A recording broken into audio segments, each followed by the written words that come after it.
સુરતના ખોલવડમાં માતા સહિત બે પુત્રો પર જીવલેણ હુમલો।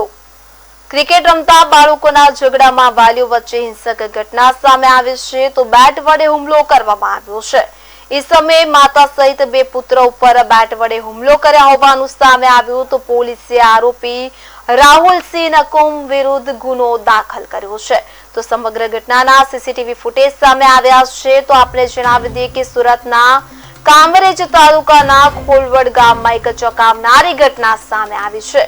તો ક્રિકેટ રમતી વેળાએ ઝઘડો થયો હતો તો ઘટના ખોલવડ ગામમાં બની હોવાનું સામે આવ્યું છે। ગોકુળનગર ખાતે ક્રિકેટ રમતા બાળકોના ઝઘડામાં વાલીઓ વચ્ચે હિંસક ઘટના બની હતી કે જેમાં ઉશ્કેરાયેલા ઈસમે માતા સહિત બે પુત્રો પર બેટ વડે હુમલો કરી જાનથી મારી નાખવાની ધમકી આપી હતી। આ સમગ્ર મામલો કામરેજ પોલીસ મથકે પહોંચતા પોલીસે આરોપી રાહુલસિંહ નકુમ વિરુદ્ધ ગુનો દાખલ કરી વોન્ટેડ જાહેર કર્યો છે। ત્યારે હાલ મારામારીના સમગ્ર ફૂટેજ સામે આવ્યા।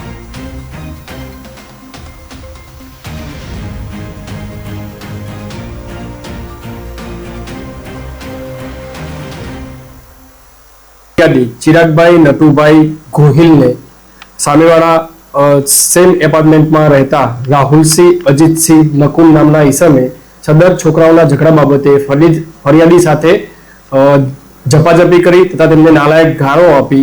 त्यारबाद फरियादीना भाई चेतन नटूभाई गोहिल ने माथाना भागे तथा पीठ पाछळ लाकडाना बेटथी सपाटा मारेल। तेना भाईने बचाववा जता सदर फरियादीनी माता भानुबेन नटूभाई गोहिल ने पण माथाना भागे बेटथी घा करी देता सदर बाबते कामरेज पोलीस स्टेशन खाते गुनो दाखल थये।